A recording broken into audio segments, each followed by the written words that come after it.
system with a new team like you did last year, but how's that process been with this group this summer so far? So far, so good. We're working on playing faster, getting comfortable playing with each other and comfortable playing at pace. I think one thing that helped last year is I knew I needed to tweak some things over the summer, so we started to put everything in a little bit sooner, which I think will pay off. Kind of going off of that, Coach, was there like an aha moment where you really felt like they have your style of play down yet? No. And I don't honestly, it will be a while before I have that aha moment. They have some bright spots, but we also have a lot of work to do. What's been your favorite part of this off season? Just getting to know the players. They're the favorite part of my day. Like, there's a lot of other stuff, a lot of extra stuff to do, but when you get in the gym with your players and you have a team like this that makes you laugh every single day and they work hard every day and they embrace what you bring to the table, they're an absolute joy to be around. Where have they improved the most since coming here? I think their fitness and their mindset has gotten like the biggest growth, and then everything else will take care of itself once you have that. When you first got here, what was kind of one of the areas where you felt was most lacking, and how do you feel like the transfers that you brought in have filled in those gaps? Yeah, I think we are deeper. We're a really deep team. We're very balanced. We have a lot of athletes that can play the style of play that we want. We're still working on playing at pace, but I do think we have the tools to do it. How many players do you feel like you're going to play on every single game? We would like to play 10 to 11. Kim, do you think it's harder to evaluate your recruiting? You have a unique system. You obviously will recruit to that system. So whereas the players might not be as highly rated, they're Absolutely. Absolutely. You have to be a very, very, very special type of player to play this way.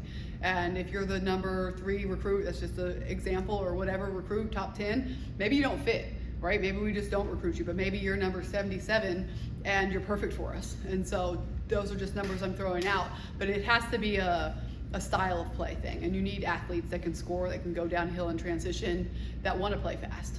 With wanting to play 10 to 11 players per game, just how do you make sure that all of them are at the same preparation level and at the same caliber to be able to still have the same depth out on the court? Yeah, I think you do a lot of individual workouts, you do a lot of skill workouts, you watch a lot of film. I think as coaches today, we were all watching film. I watched film with a lot of individual players, so did our staff. So you're just teaching and then putting them through like maybe a little 10-minute one-on-one workout before practice and then coaching them all the same. When you want to play positionless, and you want to play that way, then you kind of have to coach a little bit differently. With the previous roster, how do you take players who maybe necessarily don't 100% fit your style and work them in for this first season? Yeah, I mean, I think they have embraced it incredibly well. I think they like it. I think they're having fun. And that's just part of it. You just come with a new system and you just teach it rep, over and over and over. And I was telling our staff the other day, I said, I promise you the mistakes we're making now, like they want to run back on defense. Like, we will never be able, into just January, we will never be able to get them to run back. We want to call our press off, we'll never be able to do it. And so it just takes time. How have your veterans like Puckett and Darby really adjusted to the system and continued to be the leaders for this group? They are phenomenal. Absolutely phenomenal. They look like different people, they act like different people, they play incredibly hard, they have a very high ceiling. They have been leaders, but they've also been leaders just by being in the gym. I mean, Sarah gets in the gym almost every day, and so she wants it and she's hungry. Obviously, the pace you want to play at requires another level of conditioning. Just what was that first week like with them, getting them used to the conditioning level that you were going to attack this summer? Yeah, it was tough, and it's continued to be tough. And the thing about playing for me is, like, once you meet the standard, we raise the standard. And so they are still working on that, and we condition and we run a lot. They know that, but we've had a lot of great alumni come in and tell them it's worth it. And so I think that helps. Kim, if you have a player who's really good, obviously you want to score a lot of points, shoot threes. If you have a player that's really adept at those things, but maybe not as good on defense, with that pressure defense, are you able to bring them up, or are you pretty much what you have is what you got and you got to work around that? Yeah, that's kind of where the film and the skill comes into play. So maybe if you're a step slow, then we show you angles. And then maybe you don't have the speed, but you just take a step back and you have better angles. And so we try to work through all of those things. You can hide some players in the system, right? If you're not the greatest on defense, then you get in the back of the press. If you can't necessarily shoot threes, then we're going to have you run to the rim. And so there's really a role for everyone. You just mentioned you had some former players, and I know you had Michelle Marciniak, Gwen Jackson, and recently. Yeah. Just what's it been like forming those alum relations for you and getting to have them in the gym? I think it's incredibly important because the alum is the reason, and Pat Summit and everything of the legacy is the reason we have what we have today. And it's the reason the program means what it means. And it's the reason a lot of people in the gym right now chose to be here. And so having them come and watch practice and getting to know them in a real, authentic way is huge for us. What do you think having alums stop by practice does for the growth of the players? Do they play harder when the alum are there? Do they get advice, things like that? Yeah, they definitely get advice. They ask really good questions. They ask what it takes. The alums have a very great perspective because they sat there, right? And when you're coaching 18 to 22-year-olds, they don't have any perspective outside of this, and everyone that comes back does. And so we, as coaches, can only say so much, but when people have actually been where they have been, come back and say it, it's really makes our job a lot easier.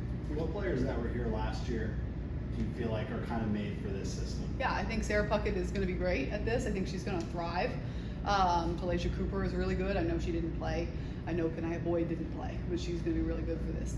Tess Darby is going to be really good at this because she can fire them away. And so Joel Spear is going to be really good at this because she can shoot and she can drive. And so there wasn't anyone that was here that I had a conversation with and said, you're going to struggle doing this. Because that conversation happened, they probably wouldn't be here. I mean, Jill looks great. And so they're all really embracing it. Kim, why do you think Sarah Puckett would be good in this system? Because she can shoot. I know she didn't shoot a ton last year, but she can shoot, she can drive, she's mean. And you know, it's a mindset to play this way. And so she's gonna play hard every night, she's gonna go get rebounds, and she's gonna build people around her to do the same. What about her quickness on defense? Yeah, She's quick enough. She's quick enough, yeah. She's absolutely quick enough, she's smart enough. Right, so if she's guarding someone, we do match up to the closest man. So if she's guarding someone that's a point guard, she's smart enough to take the angle and make the cheat. How fun is it to see Puckett make that flip or switch and become fierce or angry on the court? Yeah, it's great. It's great for me because then I don't have to do it, right? Like sometimes she will beat me to it, and that's kind of what you want as a coach is you want a player-led team, and you want them to hold each other accountable and say, hey, this is the standard. That's not what we do here, and when it's coming from them and not from me, then we're already doing things right. And she does a phenomenal job of doing that. Kanaya was in a unique position this spring. I know she probably, she said she kind of felt some pressure to impress you a little bit because you weren't the coach who recruited her, and she's with a lot of players. Most of them are a couple years older than her. Could you sense that? And you're like, what was your conversation like with her to kind of maybe make her relax a little bit? Yeah, her first day was terrible. It was awful. And then she's just progressively gotten better and better and better. And so you could definitely tell she had some nerves. She hasn't touched a ball in a year. And so that's a hard situation to be in.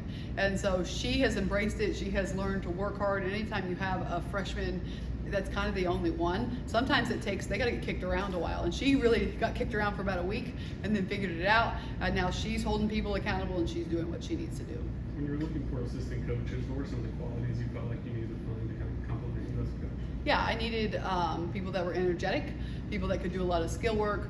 I wanted people that knew things that I didn't. I know I have some blind spots in the SEC and some people that had some strong SEC, especially SEC recruiting experience. And then I had a good core group that had been with me for a long time that I wanted to bring with me. Kim, do you use different types of presses, or do you stick with like a 2-2-1 or man, or how do you? We have about 3 or 4 presses that we'll shake it up in between, and we'll base it based off of scout and each team. So I'm not, hey, this is what we're going to do. Whatever team we have, some groups are better at a 2-2-1, some groups are better at a 1-2-2, and so seeing what their strengths are. So the players are learning all these different presses. They're learning a lot. Yeah, they're learning a lot. They're learning how to play offense completely differently and defense completely differently. I'm sure it's been challenging at times for them and maybe some frustration, just like what is their response when it is like challenging to grasp what you're trying to implement that day? Yeah, I think that everyone handles it a little bit differently, and that's still something we're working through as a group. As a coach, I really like to frustrate them. I like to challenge them. I want our practices to be harder than our games, and I want us to be able to get through hard things together before we get to the games and there's crowds there. So sometimes we have meltdowns, sometimes we have leaders pick them up, sometimes we have people go silent, and we're working on fixing all of those things. If you had a blueprint of where you wanted to be back in April when you got to this end of summer, would you say that you guys are where you wanted to be right now? We're close. You're limited hours. There's only so much you can do. I wish we would have done a little more skill, but you kind of have to sacrifice. Are you going to do more skill, or are you really going to put your stuff in? And we chose to put our stuff in. And so once we get into like our 20 hours, we'll pick up the skill again. Kim, have you had any chance to look at the rest of the SEC? No, and I won't. You know, we'll do it. I'm not the type of person that will look ahead and look at other people's rosters and start to get nervous there. I'll do it the day before we play. And that's my assistant's job. They can look at all that and figure all that out.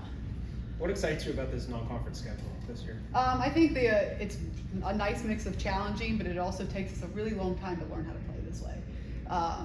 I would say of my 9 years of coaching, our November record is probably our worst record because it takes time. And so I think that we need some room in our schedule where we can figure it out and we can grow and we can get things clicking. I think we have a challenging enough schedule, but we also have enough schedule where we can figure those things out before we get to SEC play. That being said, how important is it for the team and the fan base as a whole to have patience as you try to implement what you're Yeah, doing? it's huge. And as the more media I do, the more I will say it takes time. It takes time, it takes time. And I don't know what my win count is, but I know that I would say a handful of them, at least 15 of the losses have been in November and December. So it does take time. And you got to have those conversations with your players too. Is there any specific goal that you're kind of preaching to the team to try to meet this year? We have a whole list of goals that they have kind of come up with, and I'll keep those internally, but they're right on the mark of what they should be. How have you enjoyed being on Tennessee so far? It's great.